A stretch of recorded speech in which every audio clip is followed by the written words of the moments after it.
Welcome back, everyone. This is Dave from Corn Productions with my co-host Stacie here to talk about Quantum Leap, Season 3, Episode 18, A Hunting We Will Go. This is the original series. We're back to the original series. The episode's description reads as follows. Sam leaps into a bounty hunter who is handcuffed to a female fugitive who will do anything to escape from him. The episode was written by Beverly Bridges. This is her second effort on this series, the first being The Great Spontini, a.k.a. the first episode that you and I did together. Yeah, that you couldn't say the name of, and you're doing very well lately. I know, right? The episode was directed by Andy Cadiff. He directed the previous episode, Glitter Rock, and this is his last work on this series. The episode takes place on June 18th, 1976, and originally aired on April 17th, 1991. Before we go any further, I'll tell you a couple of things. One, this is not a sport-free podcast, so if you haven't watched the episode, I recommend you go and check it out and then come back and give us a listen. Secondly, if you're listening on one of the platforms that this podcast is now available on, please follow and feel free to check out my YouTube channel, Corn Productions, where additional content can be discovered, both Quantum Leap related and otherwise. If you're already on my YouTube channel, please like, share, and comment, and subscribe to my channel, our channel. Shout out this week, a sad one for Andre Braugher. I don't know if you know who that is. No. Unfortunately, he recently passed away. He played Dr. House's psychologist on House MD. Okay. He was Dr. Nolan in that series. He was on Homicide, Life on the Streets, Brooklyn Nine-Nine, and Men of a Certain Age with Scott Bakula. Okay. So he died in his 60s. He will be missed. And Alpha, we took care of most of our Glitter Rock related shout-outs when we did the 5th season trivia. But I think there's one that we missed, or maybe we did or did not say it. I'm not sure what, but I'll bring it up anyway. We were struggling to come up with Luke Perry's name in Glitter Rock. I remember that. So Alpha ended up pointing out that it was Luke Perry in that episode, and we should quite frankly be ashamed of ourselves for not knowing that. Names are hard for me. Yeah. Anytime it's not right in front of me, I'm like, what's their name? Right. I know who they are very well, but I'm just not great at name recall. All right. So, Stacie, your overall thoughts on this week's episode? Okay, so when we were talking about let's cover, the next episode since new series is on hiatus, I said I don't remember how I feel about this one. Mm-hmm. It's kind of just in the middle for me. Yeah, I would say a little forgettable, if I'm honest. It's a little bit middle of the road. Not terrible by any means. So rewatching it, I'm trying to reevaluate that, and yeah, I feel like it's just kind of in the middle, which of course a lot of episodes are. By the nature, a lot of them have to be. Right. They can't all be great. Right. Yeah. They can't all be your favorites. Mm-hmm. But this is one we've cited before, when talking about the new series a lot. And then we get to talking about, like, this group of episodes, right? That all are very similar in context, where you're trying to save somebody. It's, you're going on some trip with them. There's traveling involved. There's who's the bad guy. Like, it's a trope that is done in a lot of Quantum Leap episodes. Right. Like, it's very similar to... I will say the Whitsack episode has a very similar type of storyline. The what's the one, the hairdresser one? Like that has a similar feel where we're like trying to escape the bad guys. Permanent wave, yeah. And it also has the cliche, and this is a Quantum Leap cliche, where Sam has an antagonistic relationship with a woman because he's actually in love with her. Yeah, and that's something I don't like about this episode is I don't particularly like where we have the Sam falls in love with the woman of the week, right? And this is one of those, right, where he obviously ends up having some connection with her and they make out, and I feel like that's overdone. We do that a lot. Yeah. Yep. And it's funny because it's so contradictory to the whole overall concept that, like, Sam is this choir boy and he doesn't just randomly sleep with these women. Right. And he didn't sleep with her. He doesn't usually sleep with these women. That only happened a couple times in the series. He makes a point of not taking advantage of people. Like, when he's a husband, he never sleeps with the wife. Right. He avoids that a lot. Mm-hmm. But then it's situations like this where these two people never had any sort of romantic relationship at all in the original history. And he goes and changes that and, like, has a fling with these women. Right. Yeah. And that just, it happens a lot. And it feels out of character for him based on all of his other character traits. Right. Yet we see this happening over and over again, where he like just keeps falling for these women. And I think part of it is Sam has kind of a hero complex. He does. That's what he does. He saves people. Yeah, absolutely. So he ends up kind of falling for these women who need help. Mm-hmm. And I get it, but it is something we see too often that it just becomes a little like, oh yeah, that's happening again. Yep. Yeah, we see it a lot in this series. Yeah. Like, everything you said is true. It's very much a middle of the road Quantum Leap episode. Fortunately, the episode after this is probably one of my favorites outside of the premieres and the finales. Yeah. And that would be the last Dance Before an Execution that Deborah Pratt actually wrote. And maybe we should try to get her back on to talk about that. But we'll see about that. All right, so I guess anything else you want to say before we dive right into it? No, let's just get into the episode. Okay. Sam leaps in holding a phone at a phone booth when a woman, Diane, played by Jane Sibbett, she played Carol on Friends. I believe that was Ross's ex-wife.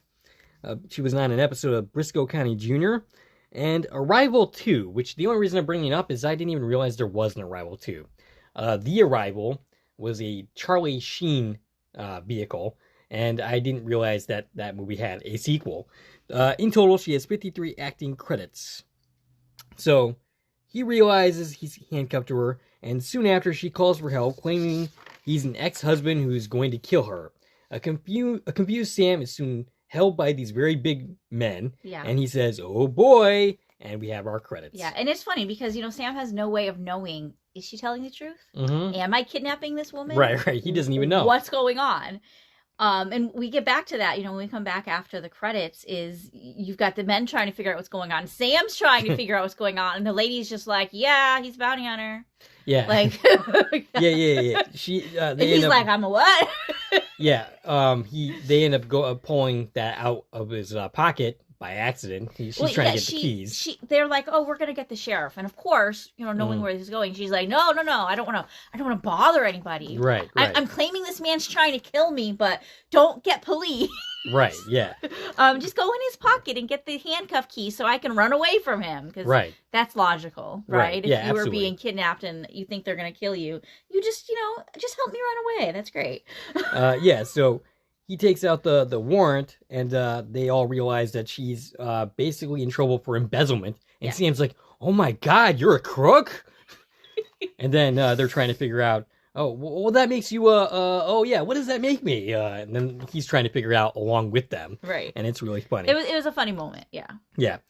So the dudes end up leaving. Sam picks up the phone again. Yeah, because this call's happening the whole time. Right. The person on the other line's like, "What is going on?" Right. Hello. And he gets a kick in the butt from Diane. This starts the physical violence that this woman enacts on Sam. Sam thinks it's the operator on the phone, and he's told it's actually the sheriff, who suggested by Rodney that they meet at the bus station. Rodney, who's basically I guess they're both the villains in this episode. Yeah. But Rodney is... Rodney was Diane's boss. Right, okay. Which we don't learn until, way later. Right. Who he is. He's played by Ken Marshall, who I best remember as Michael Eddington on Star Trek Deep Space Nine. He ends up betraying Captain Sisko and joining the Maquis, which of course means nothing to you, but it might mean something to our listeners. It does. Oh yeah, that's right. You did watch. Past that part. Oh, you have. Okay. Yeah. All right. Yeah. So yeah, if anyone doesn't know, my husband's making me watch Star Trek, so we're inching our way through both Deep Space Nine and Voyager at the moment. And then Sheriff Michaels is played by Cliff Bemis, who has 68 credits and seems to have a career of one-off guest credits, including Cheers, Married with Children, and Beverly Hills 90210 with Luke Perry. Okay. Sam says he'll be there at the bus station, but according to Al, who makes his first appearance at the 4-minute and 42-second mark, he's never going to make it there.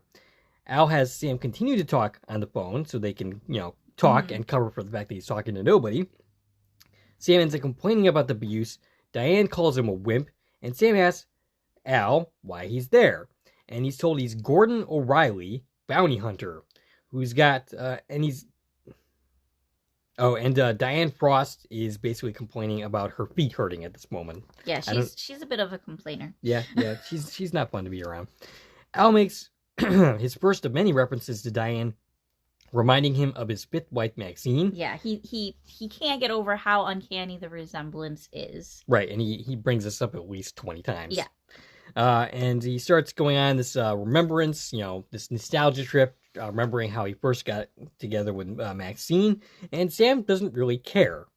Al apparently was on the lam because Diane. Diane was on the lam because she stole millions of dollars. Yeah, $1 million worth of fake checks. So she forged her boss's name on checks to steal money from him. And which is all we know so far. And she skipped out on bail and has been on the run. Yeah, and Sam's host is the third bounty hunter on the case. The other two had like horrific accidents. They didn't die, but they're pretty beat up. And they will go on to live relatively normal lives, Yeah. which is certainly something that Sam picks up on. Yeah. And where we are right now is we're somewhere in Texas, and they're traveling to Decanter, Arkansas, which is where they're supposed to meet the sheriff. Right. So they're supposed to get on this bus, and it's just supposed to take them to Decanter, and it's supposed to be a pretty easy trip, right? You get on a bus and you get off and you're done. He supposedly did what he needed to do. He caught the girl, and that's it. And of course, it doesn't work out that way at all. And it's funny. I figured out that we're somewhere in Texas because the phone booth, the phone book in the phone booth said something Texas on the cover of it. Oh, okay. But every place I've seen talking about this episode just says we're throughout Arkansas. And I'm positive that phone booth says we're in Texas when we started. Maybe the phone booth is lying to you. Who knows? Al mistakenly refers to Diane as Maxine before taking off to go get more information from Ziggy. Sam gets Diane on the bus, and the bus driver threatens Sam that if there's any trouble, he's going to kick them both off. Sam at night chains Diane to the seat. Al appears and continues to mix her up with Maxine. He tells Sam that she is innocent and he must clear his name. Sam, confused, says, "Is that what Ziggy says?" And Al replies, "That's how he interprets the data." Yeah, which, that happens an awful lot. Yes.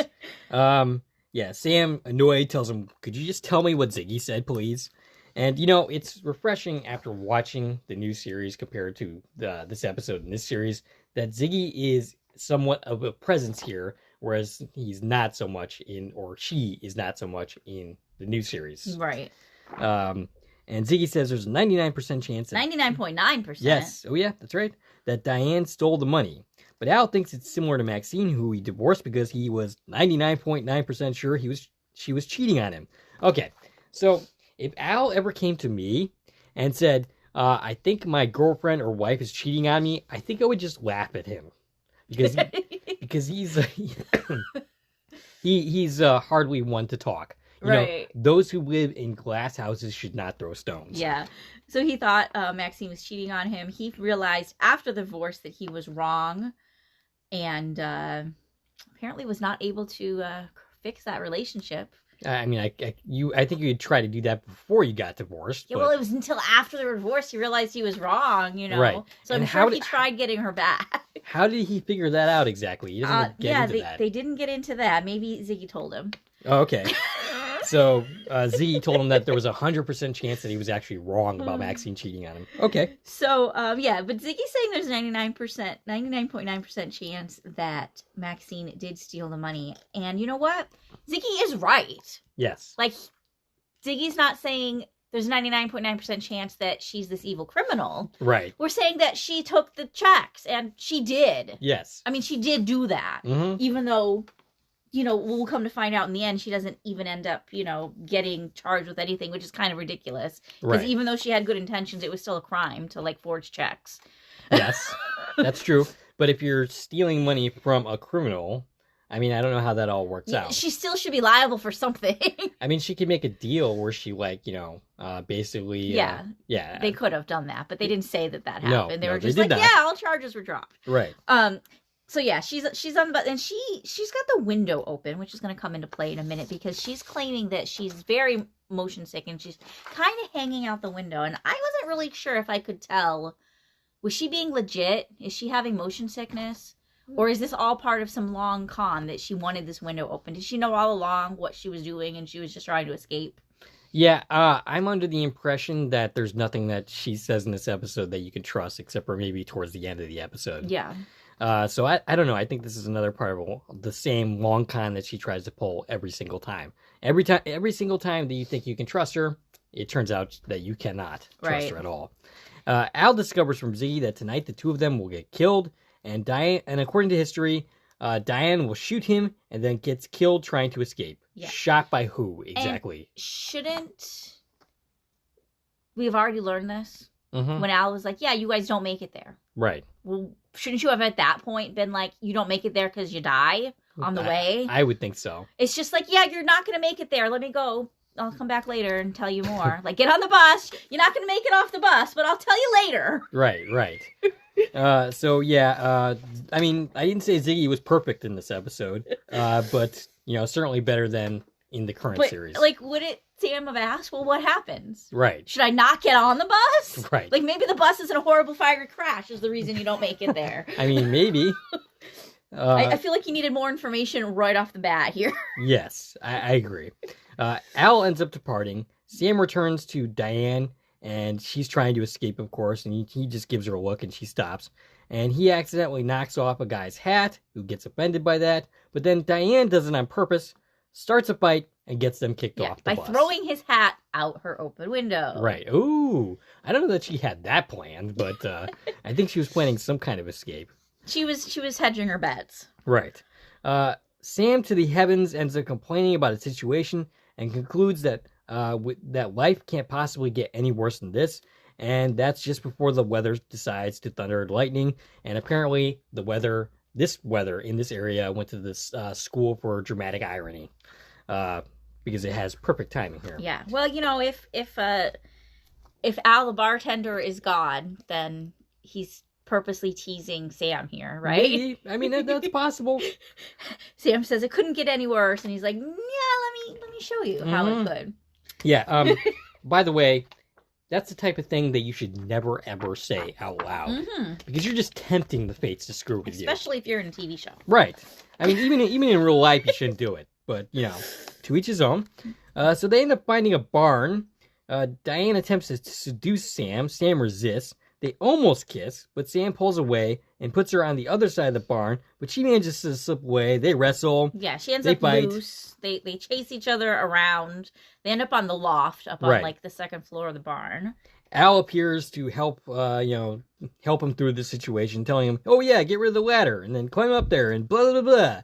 And then they end up falling through a hole and end up in manure, and they will smell bad for the rest of the episode. A big pile of manure. And they stay covered in manure all night, and they're still stinky the next day. I have a question, though.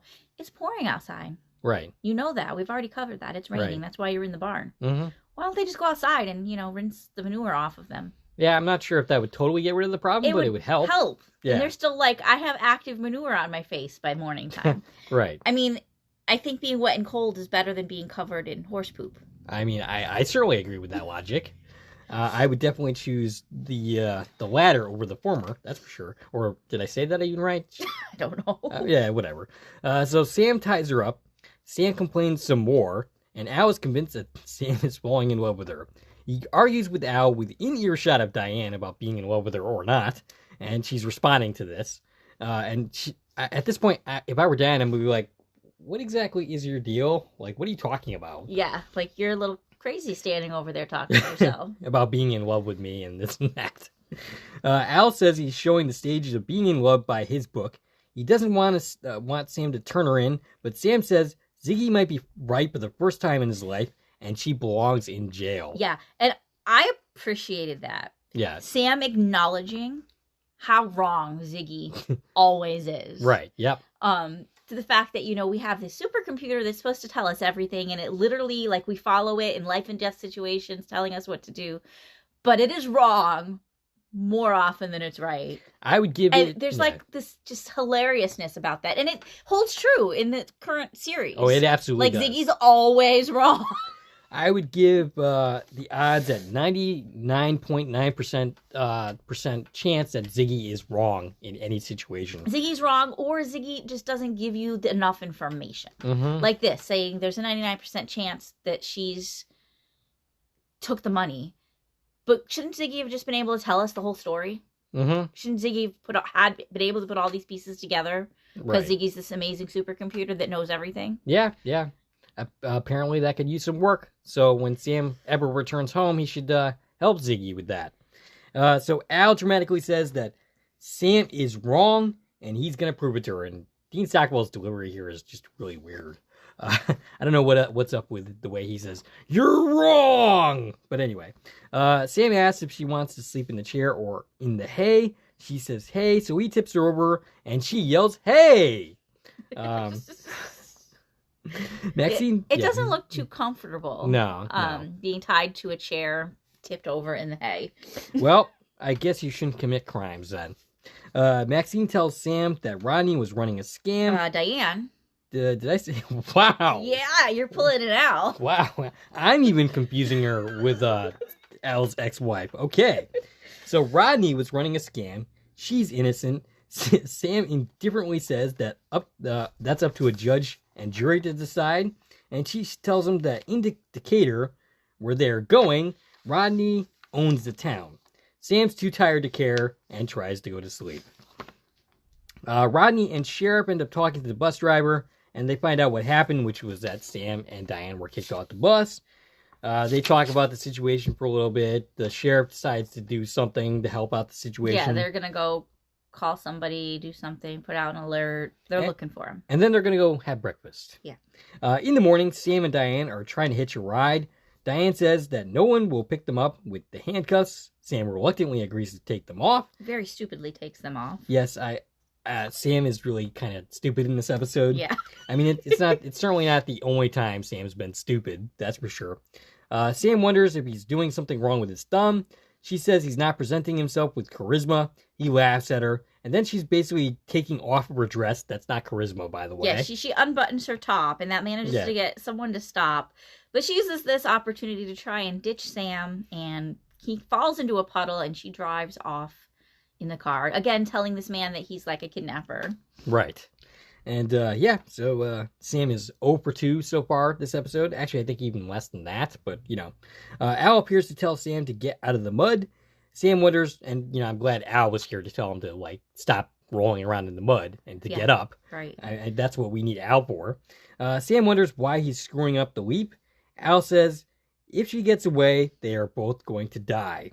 And also says she's closer than he thinks. Really close, apparently. Yeah, so he centers himself on Diane, who's literally just around the corner. And there's that centering that I'm missing so much in the current series, where we seem to have lost the ability to do that completely.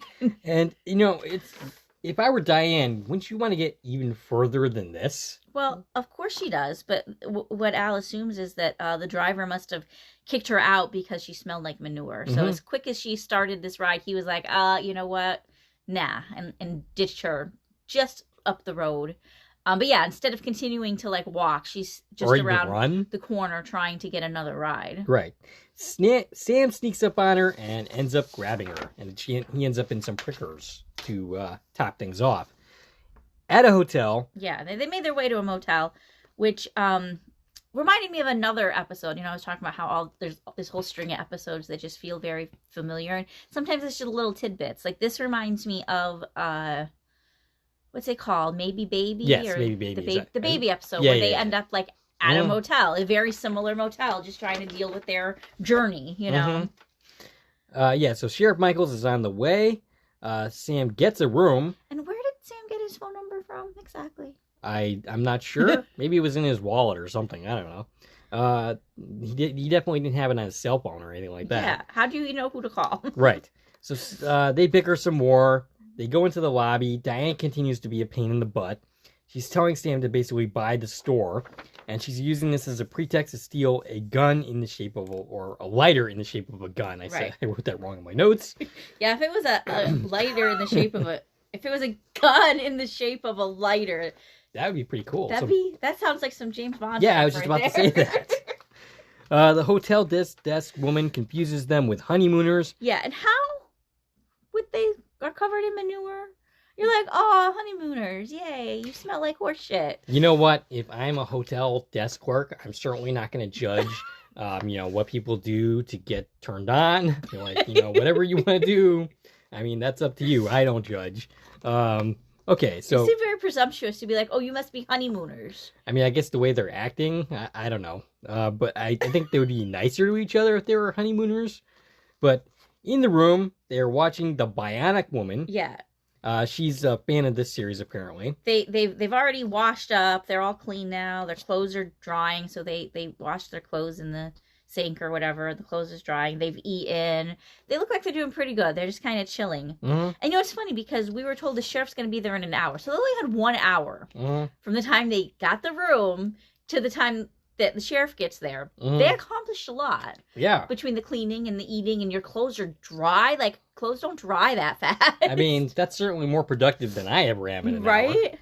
Clothes don't even dry that fast if you're washing them in a washer and dryer. You can't even wash and dry clothes in an hour. Well, maybe you can, but, you know, maybe washing machines were better back then. They don't have a washing machine. They, like, rinsed it off in the sink and then hung it up to dry in the bathroom. Yeah, okay, so, no, that's not possible. That should have taken, like, 24 hours. Right?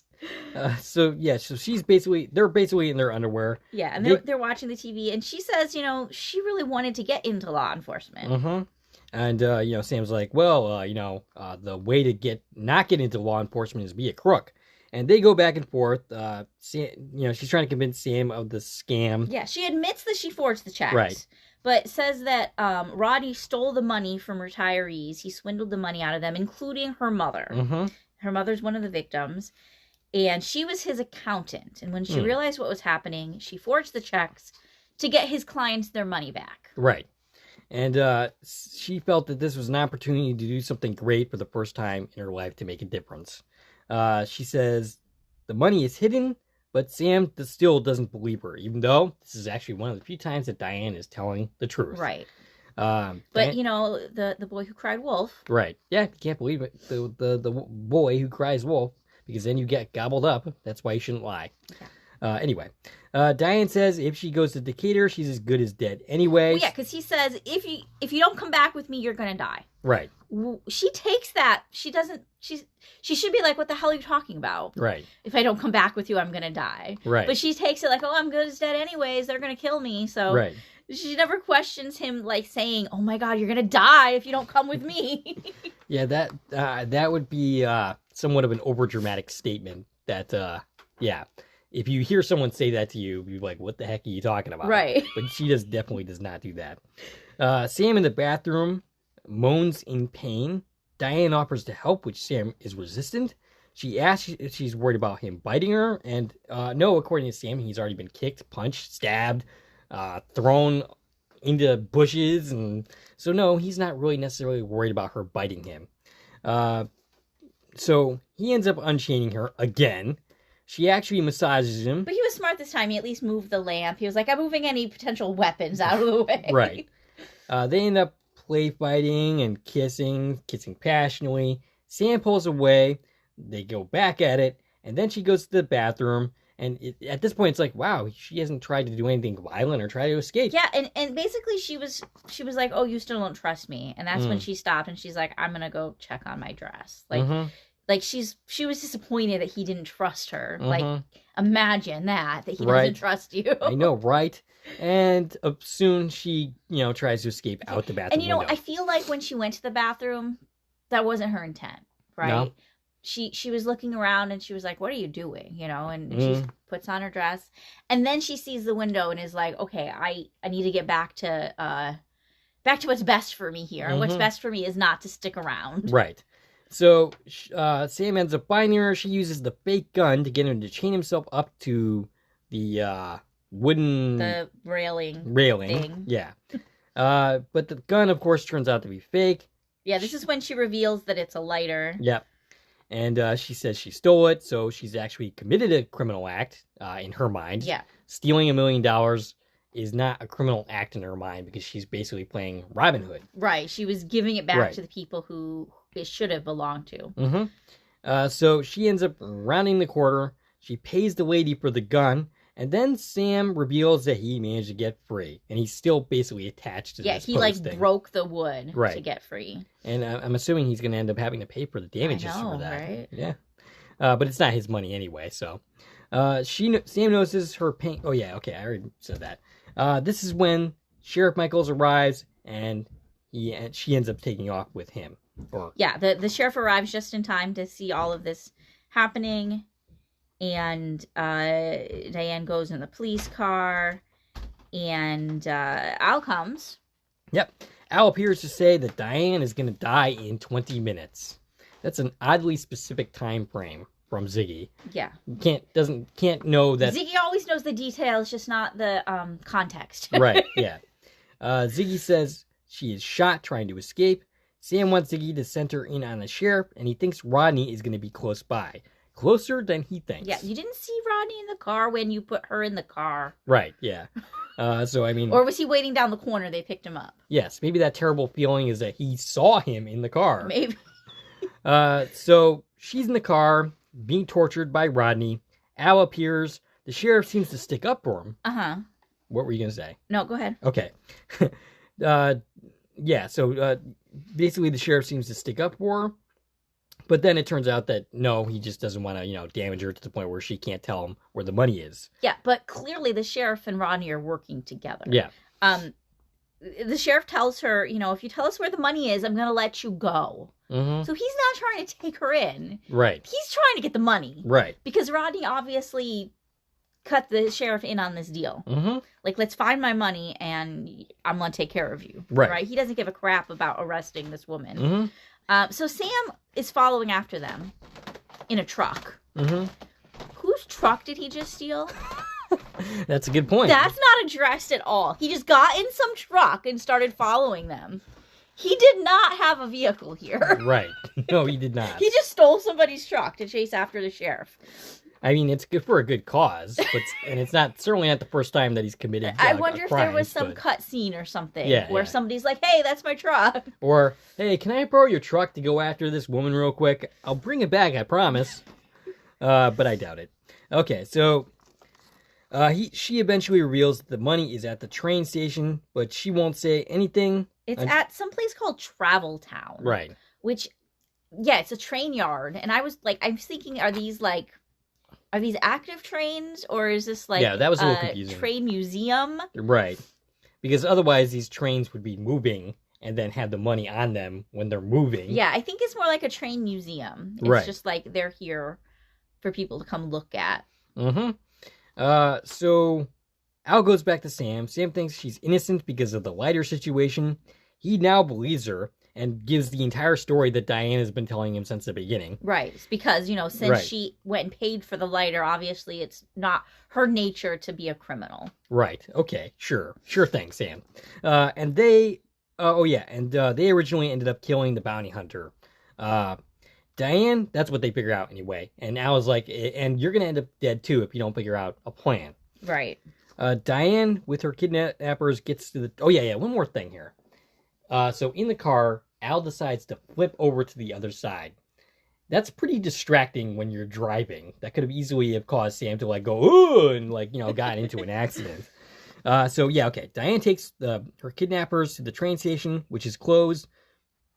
But they're not exactly concerned about trespassing at this point because, they've committed so many other crimes. Yeah, they just kind of throw her over the fence. Right. She tries to get away, but she's caught. And he's like, the sheriff's like, you're going to make me do something that I don't want to do, which is basically what he's going to end up doing anyway. The sheriff literally threatens to kill her mother. So this sheriff is not being very sheriffy. Sam arrives. Diane gets the bag and gives it to them. Rodney says she's free. She's like, well, you said you'd let me go. And he's like, I'm not stopping you. And as she turns to try to get away, Rodney pulls out a gun, is about to shoot her. And then Sam leaps out of nowhere onto Rodney, knocking the gun out of the way. Yeah, and Al is at the same time, he says, she's going to die in 20 seconds. Very specifically the time of death. Yes. Really too specific. 20 seconds. And then he starts counting down to the moment that the gun goes off. So Sam ends up with a fake gun. I don't know why he didn't end up with Rodney's gun, but he has the fake gun. Maybe it was still in the hotel room. Well, no, Rodney was about to shoot Diane. Oh, that gun. Yeah. And basically, they, so Al ends up saying, "Oh, the odds are going down," and it's because they realize it's a fake gun. Right. So so Sam had the upper hand, and then they're like, "Wait, that's not a gun." And both Sam and Diane end up beating the crap out of these. Yeah, we have this big fight scene. But in the end of the day, they were able to apprehend the sheriff and the boss. Diane at this point trusts Sam, and Sam says there will be a lot of people who will be happy when they open up their mailboxes.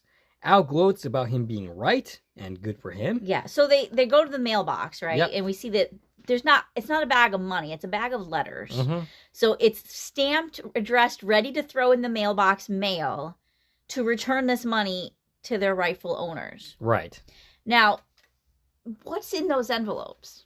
You know what? I'm assuming that it's a bunch of checks, which means if they weren't cashed, the money was still in the other bad guy's accounts. Right. Which means... So even I've seen, other reviews of this episode speculate, oh, there's the fake checks are in these envelopes, and now you're mailing the fake checks. Well, if it was just the checks, couldn't Rodney have just canceled the checks? Yeah, exactly. She must have cashed checks already to steal the money. Okay, so she cashed the checks, put the money in the envelopes. So are you mailing $1 million worth of cash right now? Yeah. Did you get cashier's checks with the money? Right. I feel like there's a step missing here. What are you mailing? And on top of that, how did she figure out which money is supposed to go where? Because not everybody invested. Well, she was the accountant. Oh, okay. So she had the books. She just had to figure out the game. Gotcha. Right, to figure out. So she figured out who needed what money, and then apparently wrote those checks to that person. And that's where I'm like, I don't understand. You wrote fake checks, and he's like, let's get the money. My money is missing, and now you're mailing these letters. So are you mailing cash? Mailing cash is a bad idea. Putting $1 million worth of cash into a blue box on the street while talking about sending people money? Yes. It's a really horrible idea. Mm-hmm. And maybe in 1976, people didn't have concerns about mail theft. Yeah, they were a lot more trusting back then. But I certainly wouldn't want to mail $1 million worth of cash. No. And then 2 seconds later, go turn yourself in for stealing that money. Right. And it's like, yep, I stole the money, but it's gone now. It's on the street corner outside, 3 feet away from the police station. Right. So how does she prove that she even doesn't still have the money? Yeah. How does she prove that she did this? I mean, wouldn't it make more sense for her, instead of stealing the money from her boss, to just go turn her boss in the first place? Mm-hmm. And maybe the people get their money back somehow? Right. And they mentioned that at some point in the episode. She was like, it would have went to trial, and it would have taken years, and, he'd have managed to spend the money before it was found that he needed to owe the money back to these people. Yeah, I'm not sure how that works, but presumably if you have suspicion that somebody's money is not on the level, you can freeze their account so that they can't access that and money. She's like, oh, well, he owns the sheriff. Okay, so go above the local sheriff. Right. Go to the feds. Right.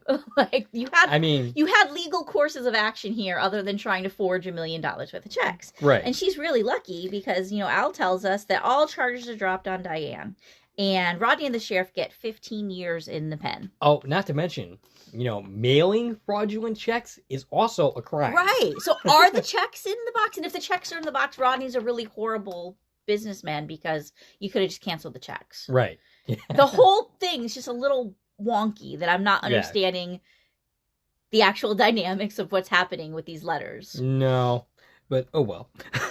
So that's kind of a little bit of a dent in this episode. If the whole thing is, you just have to put these in a mailbox, why did you go and hide them in a train? Right. That was more effort than opening a mailbox. Right. You could have just mailed them before the bounty hunter started chasing you. If you had time to go into a train yard and hide them inside a train. Yeah, surely finding a mailbox is easier than going to this train station. Yeah, there's mailboxes in every everywhere. corner. Yeah. You could have dropped them in any mailbox if that's all you had to do. You're running, great. Stop at a mailbox on the way. But no, you go into a train yard, climb a train, and put it inside the, smokestack of a train. Mm-hmm. It's very silly. Yes.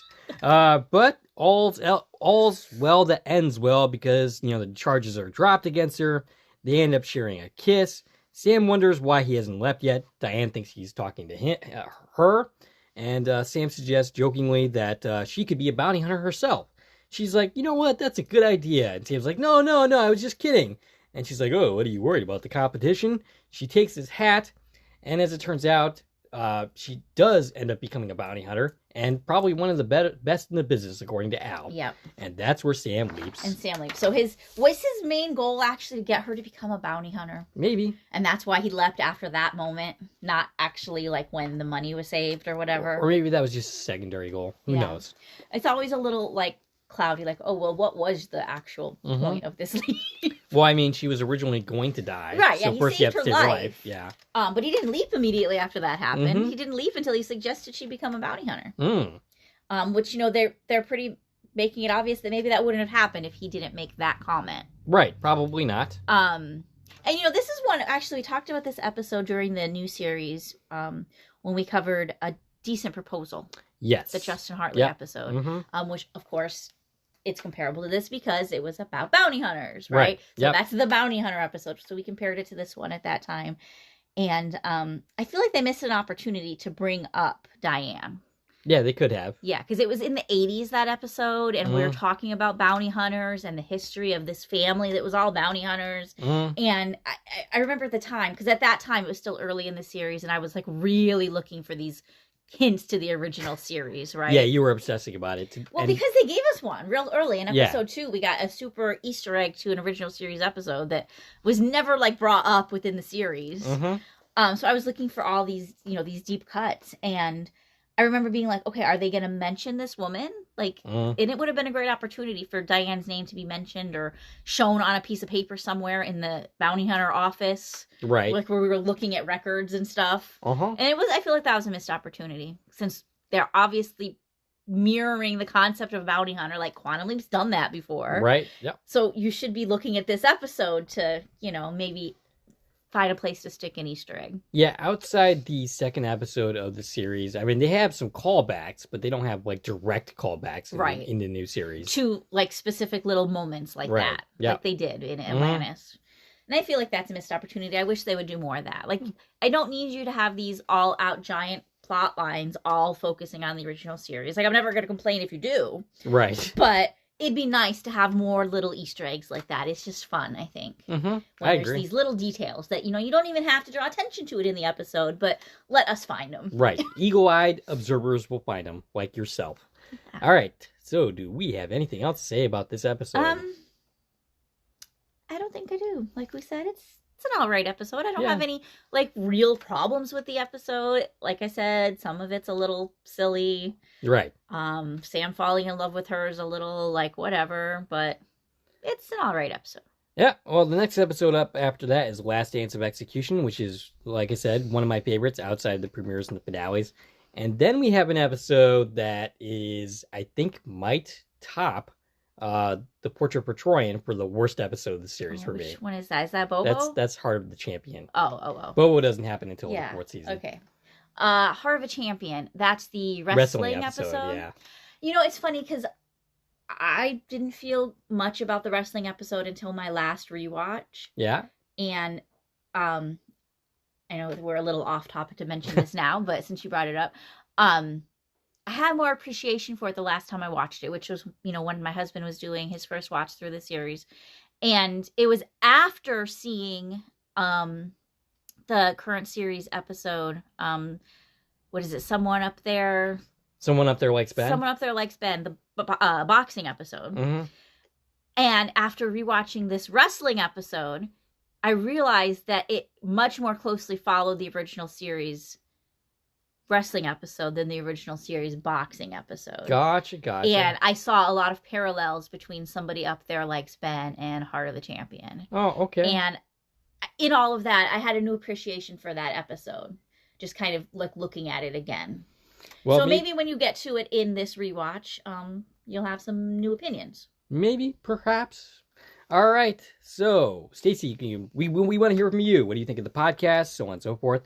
Stacie can be reached at... I can be reached on Twitter, X, Instagram, and Threads at TVN Coupon Talk.